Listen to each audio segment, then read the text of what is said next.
off na lang ako ng camera para pakayanan ng signal.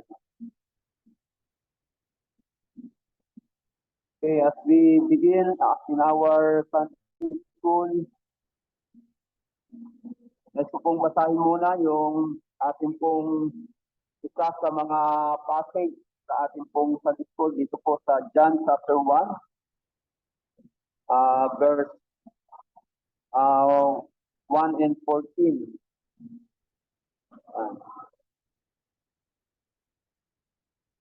Okay, John chapter 1, verse 1 and verse 14. So, like po dito, in the beginning was the Word, and the Word was with God, and the Word was God. And then in verse 14, it says here, and the Word became flesh and dwelt among us, and we have seen His glory. Glory as of the only Son from the Father, full of grace and truth. So, bago po tayo magpatuloy, sandali po muna tayong manalangin. Let's pray. Lord, salamat po sa umagang ito, Panginoon, sa panibagong lakas na ibigay po sa amin, and the freedom to gather ourselves together to worship you. And this time, O Lord, through our Sunday school, Panginoon, and we pray, O Lord, na through the Holy Spirit, may you open our hearts, our minds, Panginoon, and give us wisdom na maintindihan po namin ang iyong pong mga salita, Panginoon, and you may lead us sa aming pong pag-aaral ng iyong mga salita. Sa ito namin, inukumit ang oras na ito at iwan po na namin agyan kalbalatian. Ito po ang aming panalangin sa pangalan nito. So our lesson topic for today is His nation.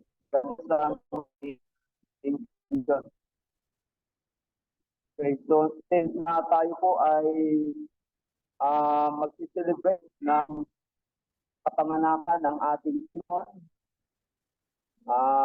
sa season po ng Christmas, ating pong pag-aaralan ang kanya pong pagkatawang tao. So, kung kilala niyo po si Jerry Siegel and Joe Shuster, o how do you pronounce it, yung kanyang apelyido. So, these two men are the creator of the Superman character in 1932. So, doon po sa panahon na yun, na-create yung character ni Superman. And then, kanila pong in-introduce ito sa detective comic, or later on, yung tinatawag na detective comic noong 1938. So, yung DC Comics ang siyang pong nag-promote sa karakter ni Superman hanggang sa naging kilala po ang karakter na ito. At ito po ay nasundan pa ng mga karakter na kagaya nila Batman, nila Spider-Man, nila Hulk, nila Wonder Woman, nila Aquaman, and then yung The Silver Surfer, The Flash, yung Green Lantern, and on and so forth. So, ito po ay mga mga superheroes. So we love superheroes with their man powers and qualities. But then, in Christian theology, teaches us something even more amazing. So kung doon po sa mga karakter na yon, superheroes na yon, ay naaamin po ang marami sa mga tumatangkilik sa mga superheroes characters na ito. But then, sa Christian theology, teaches us something even more amazing. So kung doon po sa mga karakter na yon, superheroes na yon, ay naaamin po ang marami sa mga tumatangkilik sa mga superheroes characters na ito. But then, sa Christian theology, teaches us something even more amazing. So kung doon po sa mga karakter na yon, superheroes characters na ito, but then teaches us something even more amazing. So God, the creator and sustainer of the universe, actually, a man, so he lived invoke this earth in its power to exceed those of comic book lure. So masigit pa po doon sa mga ano na yon, sa mga superhero character yung ah, ginawa ng ating Panginoon na as God, He became man. Bilang Diyos, siya ay nagkatawang tao. So, now, as we talking about incarnation, so what is meant by the word incarnation? So, yung po yung isa sa ano natin, ano, ano din natin, lilinawin at ating pong uunawain.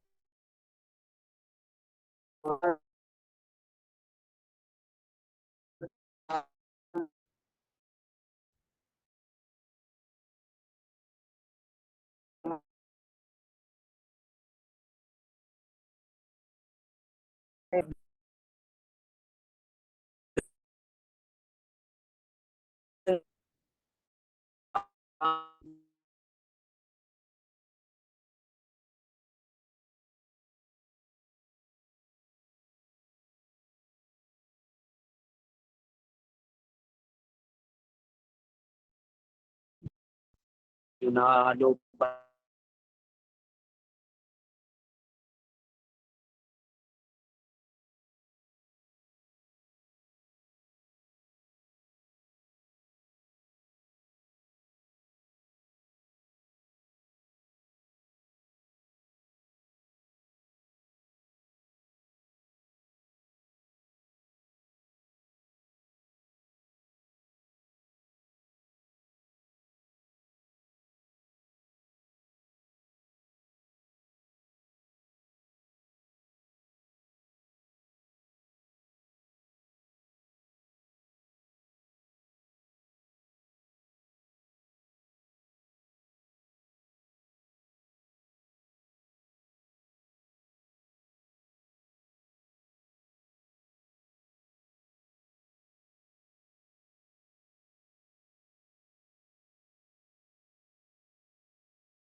At habang may technical issue ang ating teacher po ngayon, ay kumanta muna tayo sa Panginoon na Sing, Go, Something.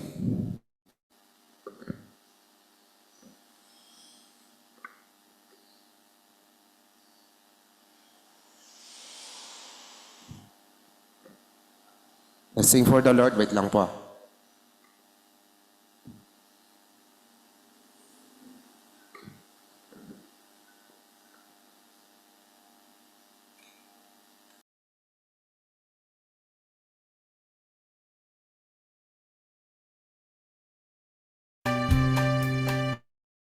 Go tell it on the mountain, over the hills and everywhere.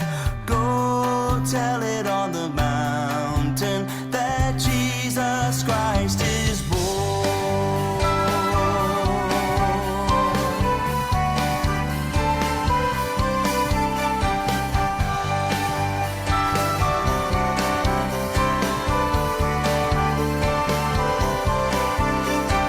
Go tell it on the mountain.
mountain, over the hills and everywhere.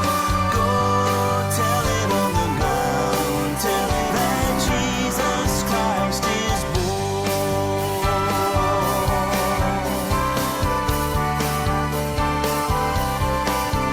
Down in a lonely manger, the Christ was born, and God sent us salvation, that blessed Christmas morn. Go tell it on the mountain, over the hills and everywhere. Go tell it on the mountain that Jesus Christ is born. That Jesus Christ is Jesus Christ is that Jesus Christ is born.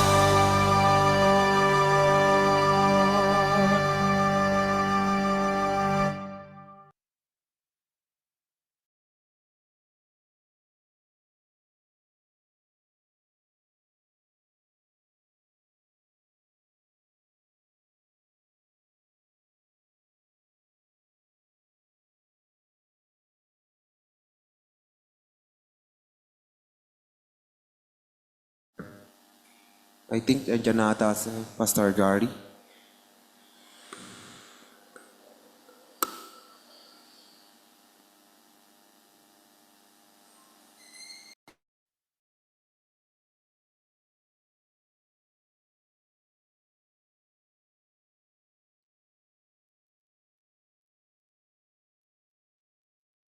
Okay, sige po, tayo po ay magpatuloy. Pasensya na sa signal ko rito sa sa Kabuko. Medyo mahina talaga. So, sa ating pagpapatuloy, so sa question kanina na what is meant by the word incarnation. So sa American Heritage College Dictionary, they gave their definition about the word incarnation, So yung word na incarnate, according to American Heritage Dictionary, is embodied in human form. And then yung word na incarnation, the Christian doctrine that the Son of God was conceived in the womb of Mary, and that Jesus is true God and true man. So that's coming from American Heritage College Dictionary. And then in the Baptist Faith and Message by Kelly, Land, and Moller, sabi naman po nila, Christ coming in human form is called the incarnation. He was literally God in human flesh. And then lastly, si J.I. Packer, doon po sa kanyang book na Knowing God, sabi niya, the incarnation is a supreme mystery associated with the gospel. So these are the definitions that given by this well-known mga theologians, and then doon po sa ating Baptist Faith and Message. So yun po yung kanilang definition sa incarnation. So siguro meron na tayong idea kapag ka narinig po natin yung word na incarnation, kung ano po ang kahulugan nito. So ibig sabihin that our Lord Jesus Christ took the human form. So ang po rito, ang isa sa napakahalaga po na dapat ay atin minsan pang pag-aralan ay yung una, yung the incarnation, the fact of it. Yung katunayan po ng pagkatawang tao ng ating Panginoon, yung pagparito niya sa lupa. Now, we have two passages, key passages, which to be explored. At yan po ay yung una, yung John chapter 1 nga po, and sa verse 1 and verse 14. And then sa Philippians chapter 2, verses 5 to 8. So in these passages, we will see the fact of the incarnation of our Lord Jesus Christ. So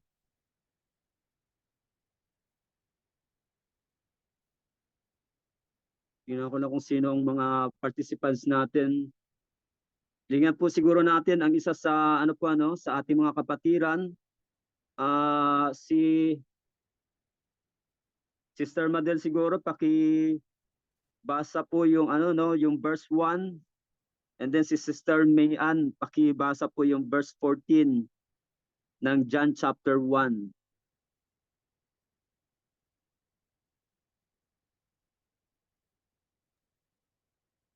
Si Sister Madel sa verse 1.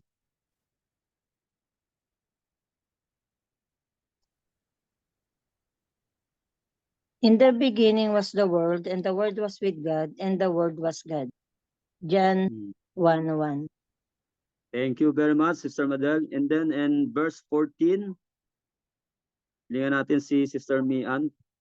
Baka nakarating na ba sila sa sa church sa Dasma o nagbibiyahe pa? Wait lang po, Pastor.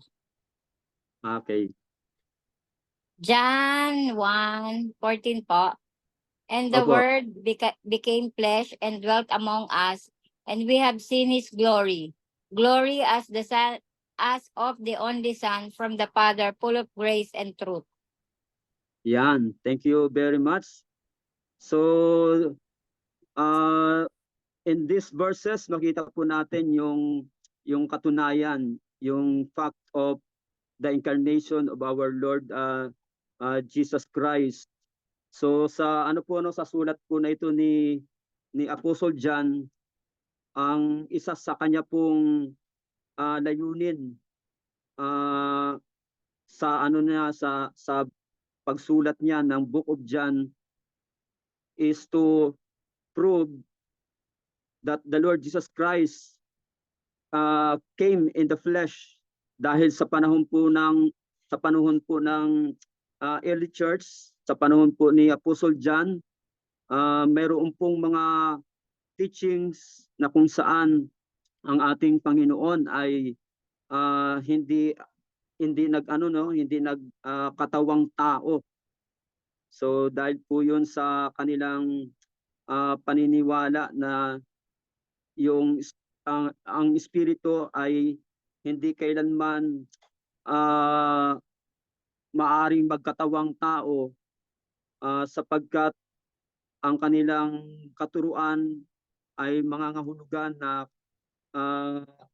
magiging isa din sa nature ng isang espiritu na magkakatawang tao, yung mamanahin niya yung kasalanan. So kaya dito ay pinatunayan o pinapakita ni Apostle John yung katotohanan tungkol sa pagkatawang tao ng ating Panginoon.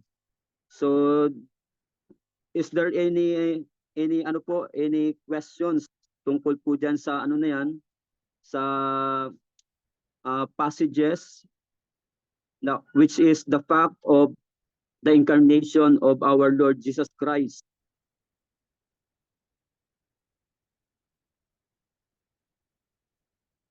Wala po tayo mga question.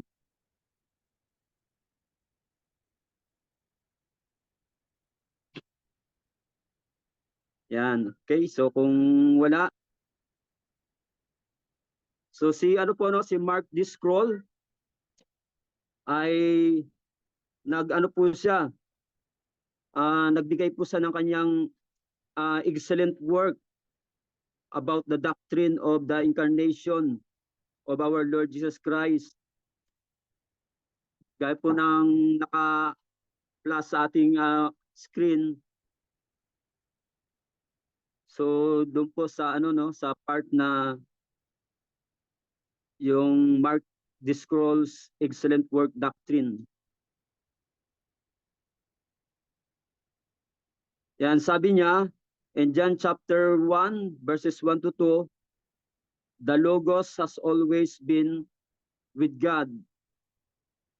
So yung Logos po dyan, referring to the Lord Jesus Christ.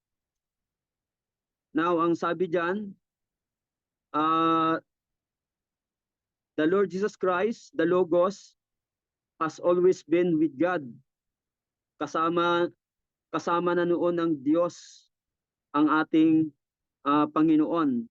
And then in John chapter 1, sa verses 1 and 2 pa rin, the Logos is a person distinct from, yet equal to God. So siya ay distinct sa God the Father, sa God the Holy Spirit. And then sabi diyan ni Mark the Scroll, yet equal to God, yung ating Panginoon, na ang pagka-describe sa kanya diyan is Logos. And then in John chapter 1 verse 3, the Logos is the creator. The Logos is the creator. And then in verse 14 nga, sabi ni Mark Driscoll, the Logos became flesh. Yung salita ay naging laman. O yung another, din po dyan, words ay nagkatawang tao. Nagkatawang tao ang ating Panginoon. And then let us go now to Philippians chapter 2 verses 5 to 8. And Philippians chapter 5 or chapter 2 verse 5 to 8.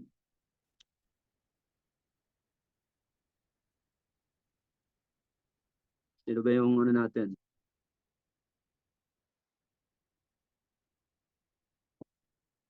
So may I ask Brother Rico to please read po yung yung Philippians chapter 2 verses 5 to 8.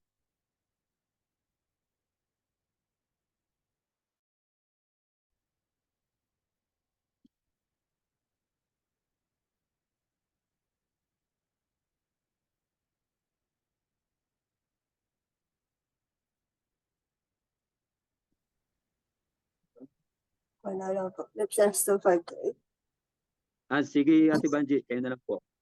Philippians Opo. chapter 2 verses 5 to 8. Philippians 2, 5 to 8.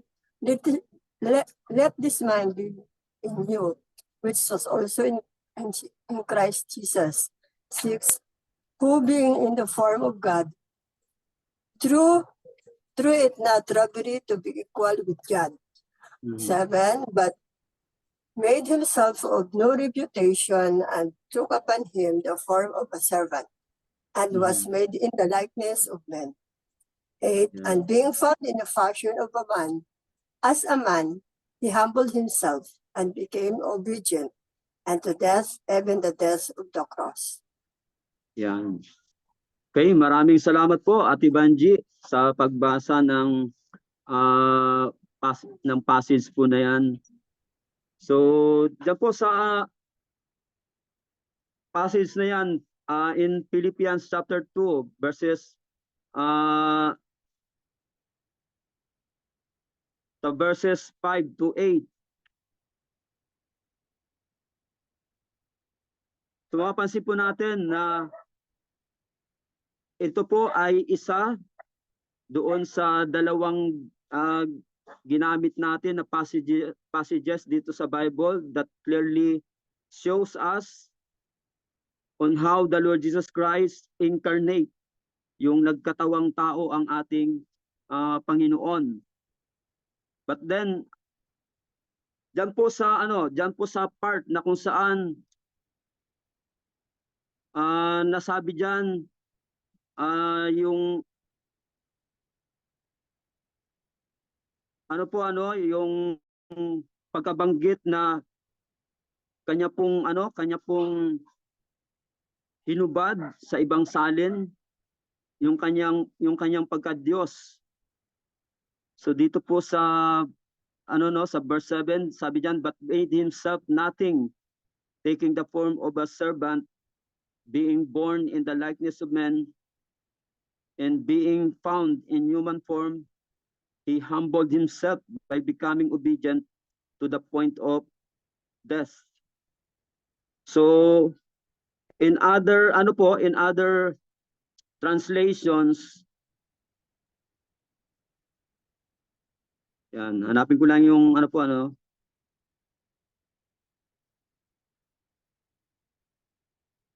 in other translations, yung yung statement na yon, yung pagkasabi doon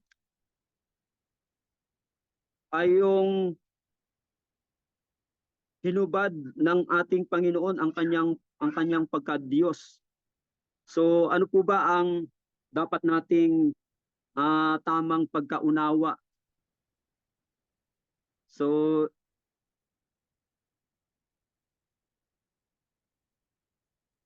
yung po diyan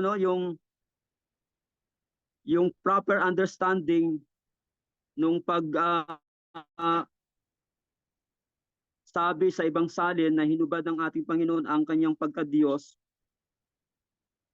he only set aside his deity, hindi niya po talagang tinanggal, hindi po nawala sa kanya ang kanyang pagka Diyos.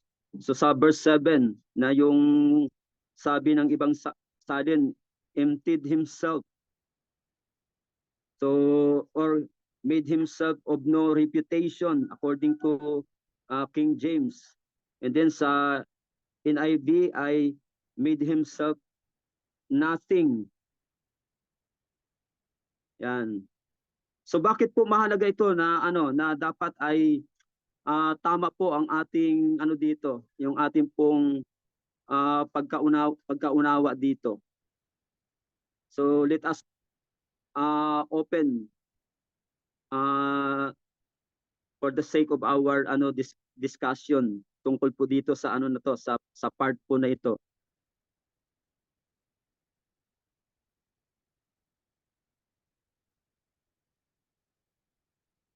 So bakit po dapat na na tama ang ating understanding diyan?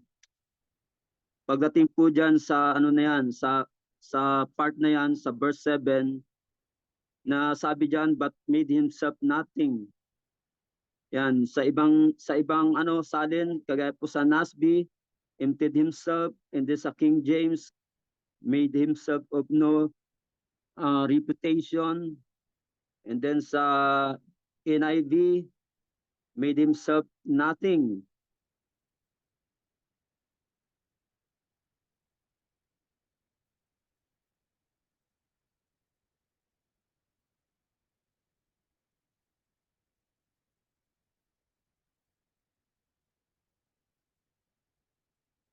Sige po. Tayo? Open discussion tayo tungkol po dito.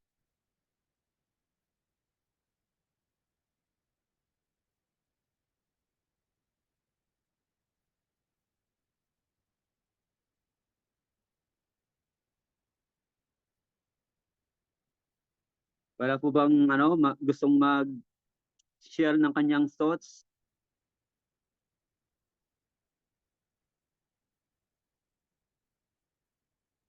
Sige, ibigay ko na lang po yung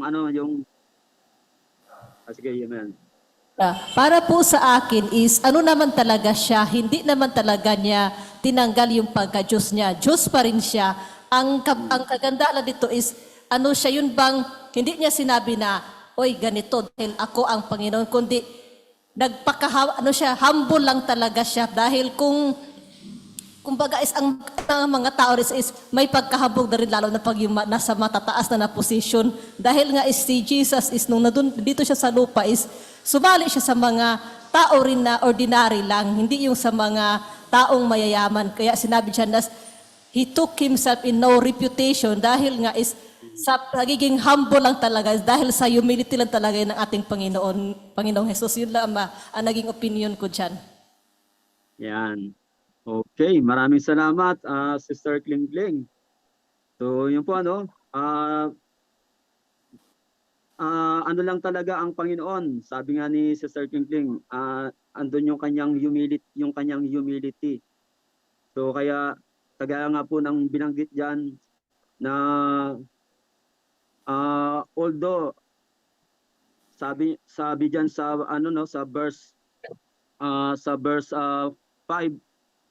or sa verse 6, who though he was in the form of God, did not count equality with God. So yun po yung kanyang pagpapakita diyan ng humility.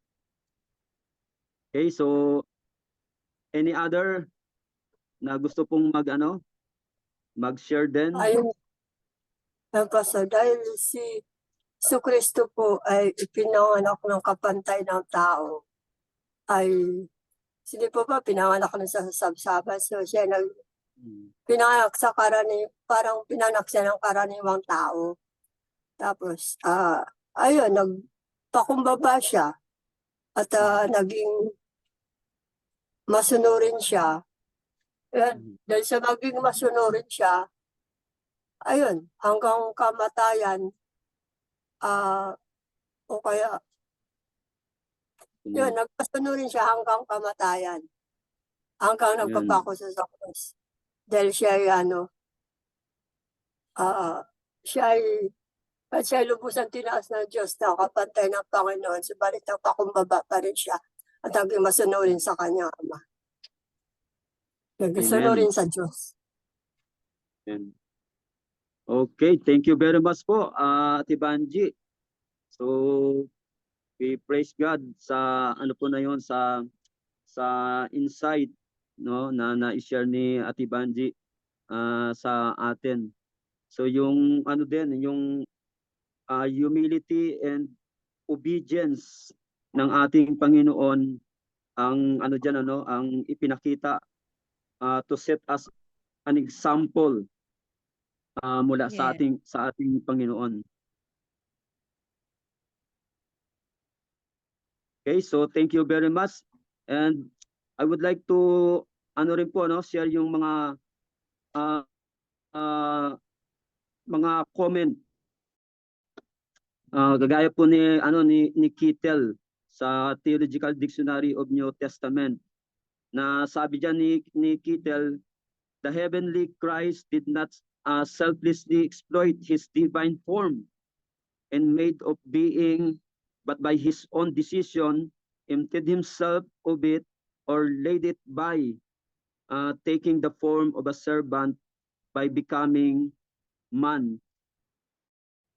So, and then si John Calvin sa Calvin's Institute book, sabi niya, he suffered his divinity to be concealed under a veil of flesh. So, yun po yung mga comment nila Kittel at ni John Calvin. So, these theologians ay nagkakaisa po sila ng pagsasabi na ang ating Panginoon ay nagkatawang tao, tunay na nagkatawang tao. And then aside from this well-known mga well-known na mga theologians, so sa Bible mismo there are examples of Jesus na kung saan yung attributes ng kanyang pagiging Diyos din ay naroon pa rin sa ating Panginoon. sa sa kabila ng kanyang ng kanyang pag-incarnate o ng kanyang pagkatawang tao. So gaya na lamang po ng Matthew chapter 17 verses 1 to 8, kung atin pong maalala, yun po ay yung account tungkol sa transfiguration, na doon nakita nila John, nila James at ni Peter yung glory ng ating Panginoon. So makita po natin doon yung katunayan na naroroon pa rin yung attribute ng ating Panginoon sa kanyang pagiging Diyos. And then yung kanyang pag-perform ng mga miracles, na one of those miracles yung kanyang pagbuhay doon sa patay. Yun po ay kapangyarihan na nanggagaling sa isang Diyos. At yun po ay patunayan ng pananatili ng attribute ng ating Panginoon bilang Diyos, kahit paman sa kanyang katawang tao. And then yung isang account din po na he walked on water. So siya po ay lumakad sa tubig.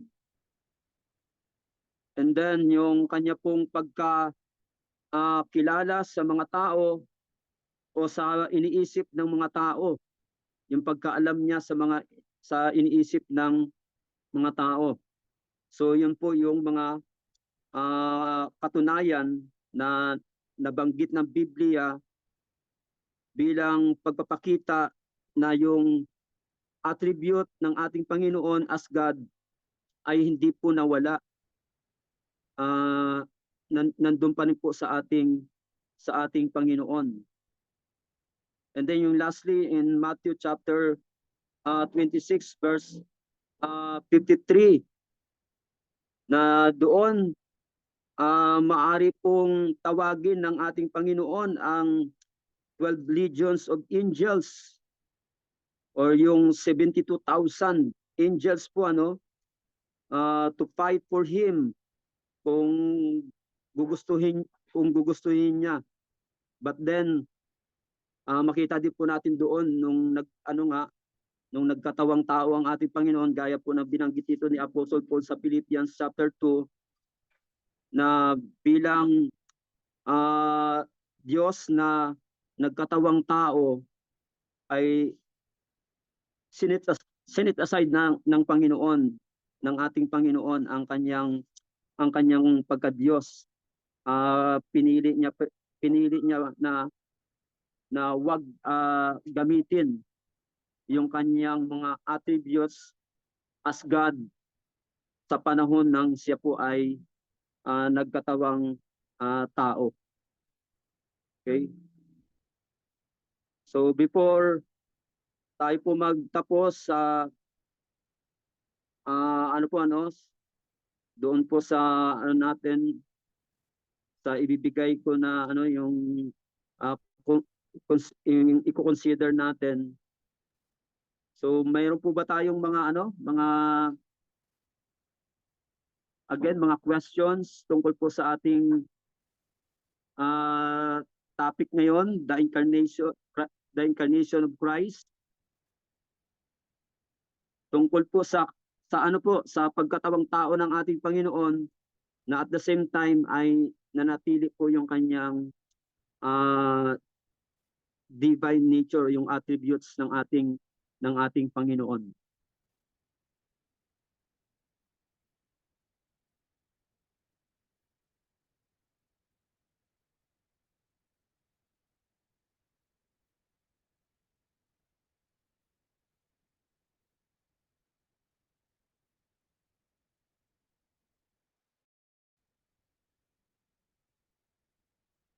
Ang time natin.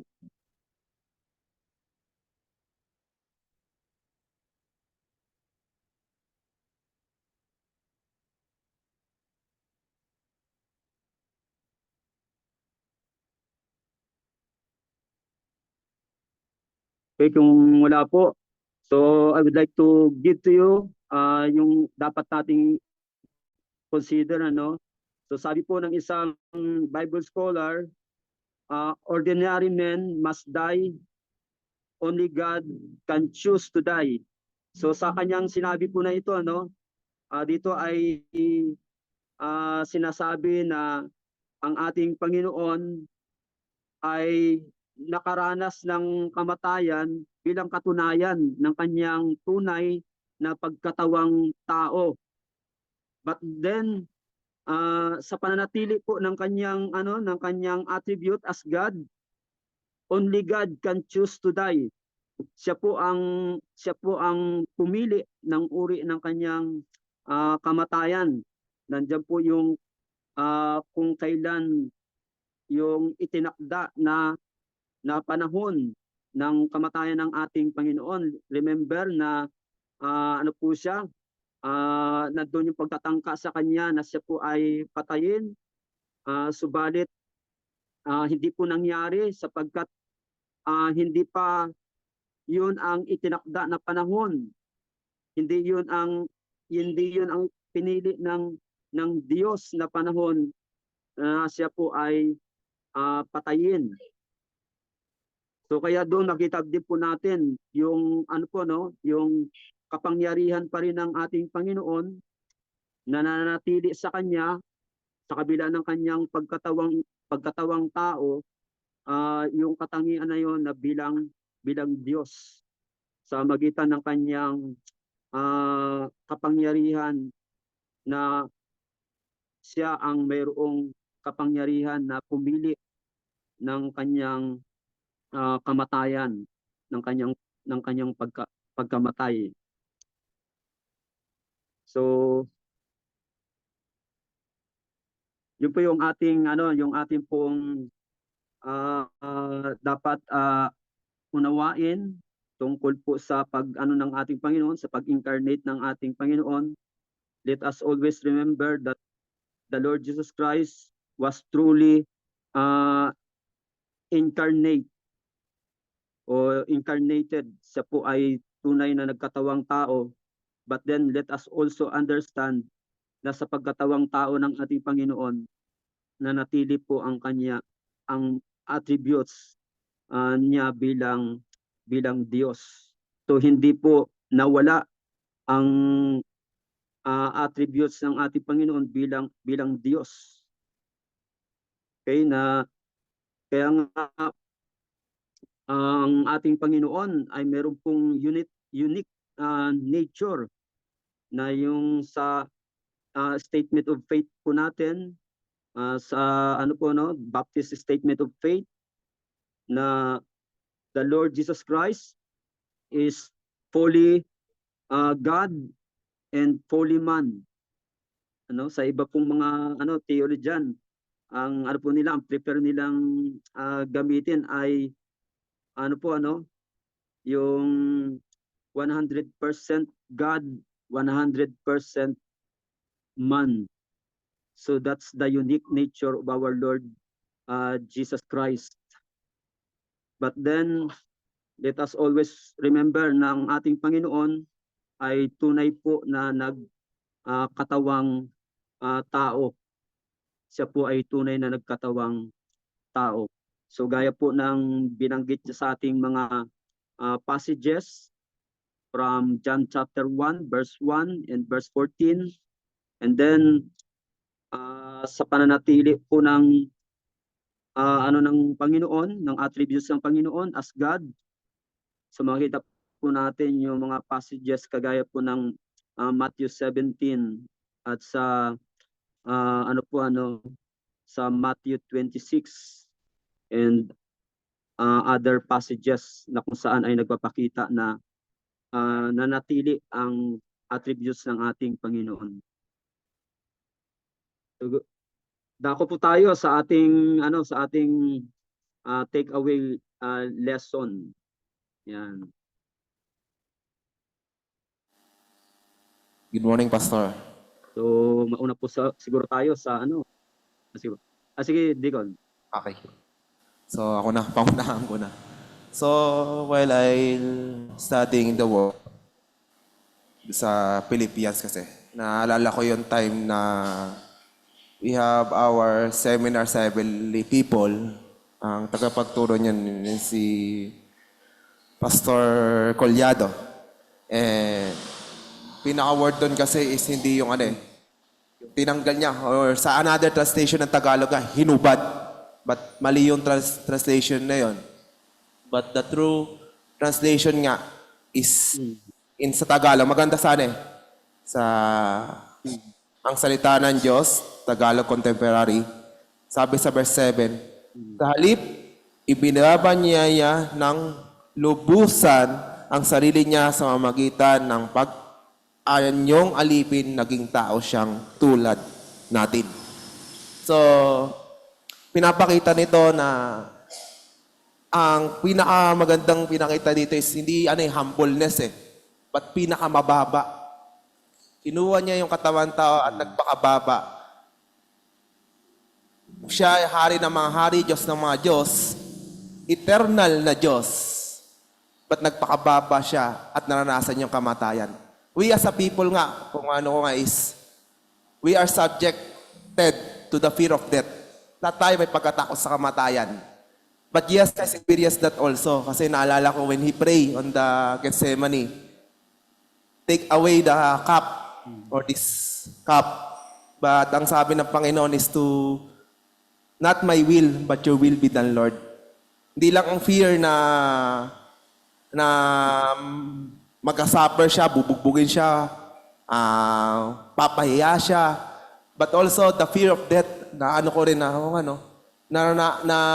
when he nagpakababa siya, naranasan din niya yung pagkatakot sa kamatayan.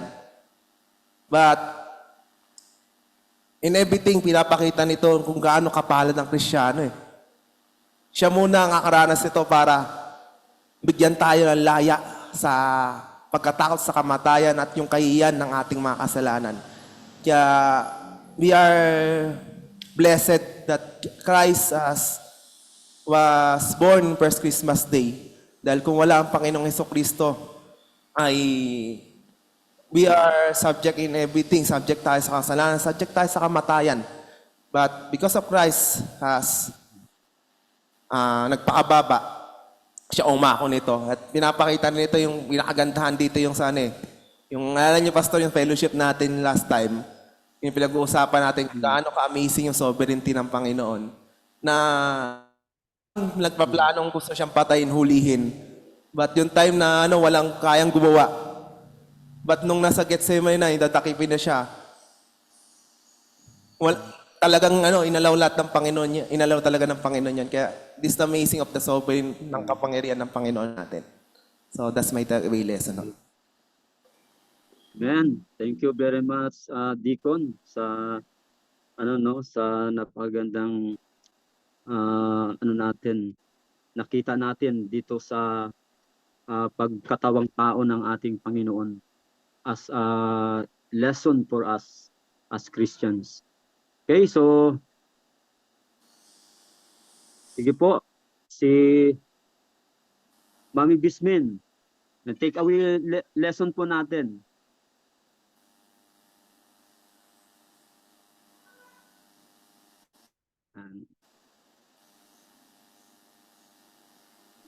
Ate Bismin.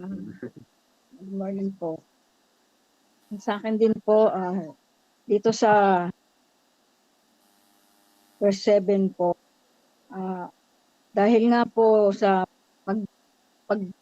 anyong tao ng Panginoon, nagawa po niya talaga magpakababa sa ibinaba niya ang kanyang sarili. Kinuha niya po ang pagiging isang tao at naranasan din po niya na mas mahigit pa po ang naranasan niya na sa paghihirap kaysa sa totoong tao. Dahil po sa kanyang pagpapakumbaba at nawalan po siya ng hinubad niya ang pagkakaroon ng kanyang dangal. Ayun po, hanggang sa humantong din po siya sa kamatayan din po sa krus. Kaya ang ano ko po doon na maging ah, ayun po na dahil nga po sa pagmamahal din po ng Panginoon, matubos ang kasalanan, siya po ang umako ng Yan. kaparusahan. Yun po.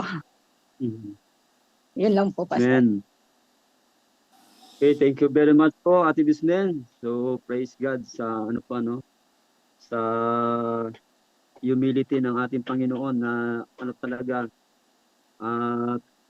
na ano natin, nakita natin yung kabutihan ng Panginoon, yung kanyang pag-ibig sa atin na talagang inano niya,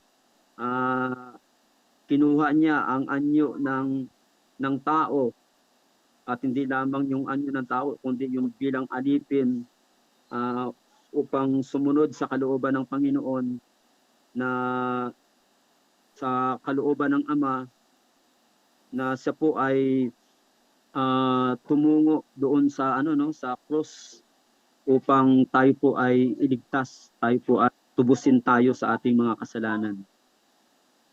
Okay, sige.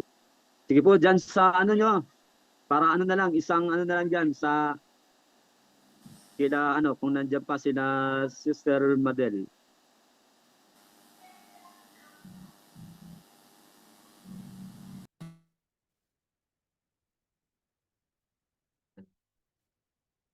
Ako po ba, Pastor? Para isang ano na lang kayo. Hindi, wala po ako sa youth. Nandito kay la Mama. Ah, Yun sa sige. akin din po. Sa Ay, Tika ano. Willie Jetson.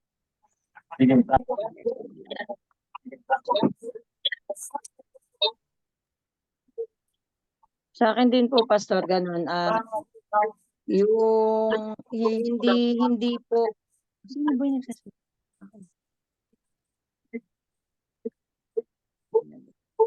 Sige, sir.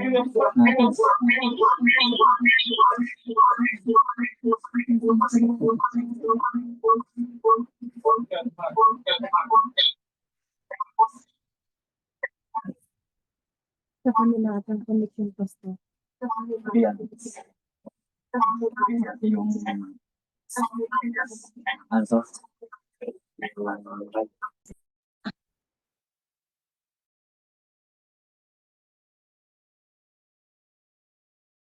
Okay po, nagpatay na si Lizette. Yun sa akin naman po, ganun din po. Yung hindi inalintanan ng Panginoon yung pagiging Diyos niya para po maranasan din niya yung kamatayan sa cross, and yung pagiging Diyos ng mga Diyos, hari ng mga hari, di ba po, Pastor, ay napakalaki. Kung sa tao po yan, Pastor, kumbaga ang tao kasi entitled sila lagi kung ano yung meron sila, pero ang Panginoong Hesukristo ay hindi niya po ipinaglaban sa yung pagiging Diyos niya para maranasan niya po lahat ng naranasan niya dito sa lupa as ano human din po katulad natin. And katulad din po, tama po yung sinabi rin ni Mama na mas malupit o mas grabe pa yung dusa na dinanas ng ating Panginoon kesa sa nararanasan natin ngayon. But hindi po yung humility ng Panginoon, makikita niyo po doon na parang sa atin bilang tao napakahirap gawin. Yun po.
Meron po mama mag-take away lesson pa?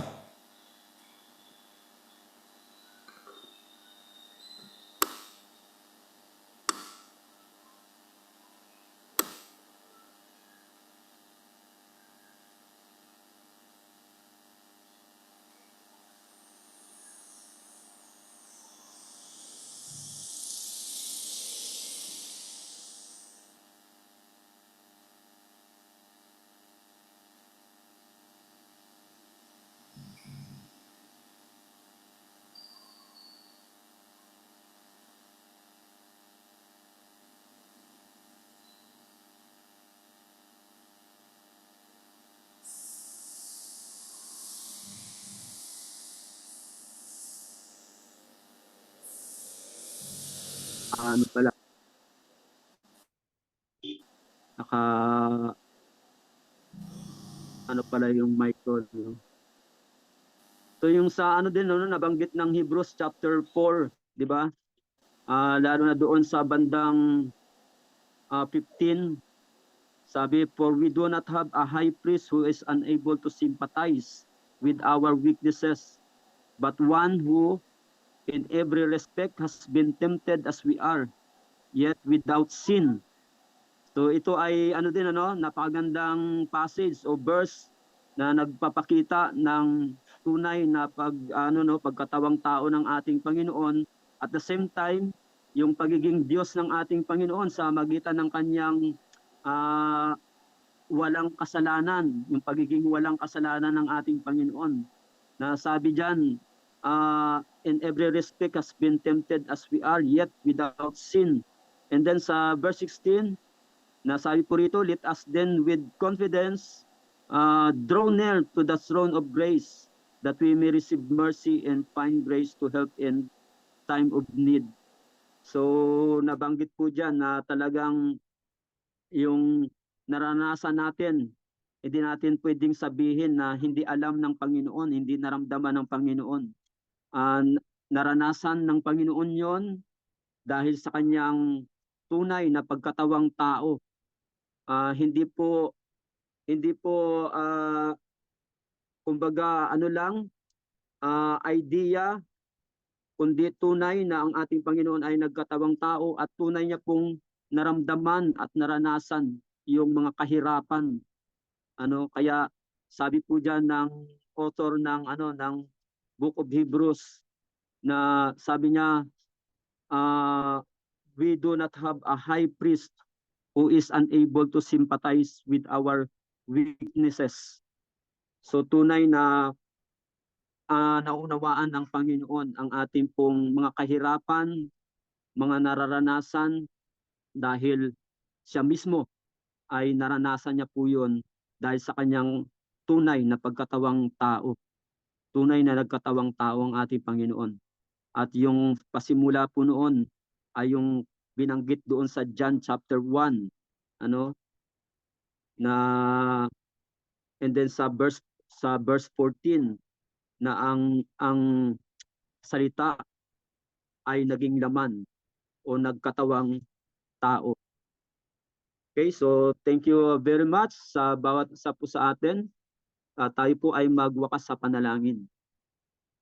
Panginoon naming Diyos, banal na makapangyarihan sa lahat, salamat po Panginoon sa umagang ito, sa ibinigay mo po sa amin na lesson Panginoon, upang muli ay maalala po namin Panginoon na tunay na ikaw po ay nagkatawang tao, at dahil sa iyong totoong pagkatawang tao Panginoon, ang ibig sabihin ay totoo mo rin pong naranasan ang mga kahirapan Panginoon at ang mga sakit o Diyos sa buhay po na ito Panginoon.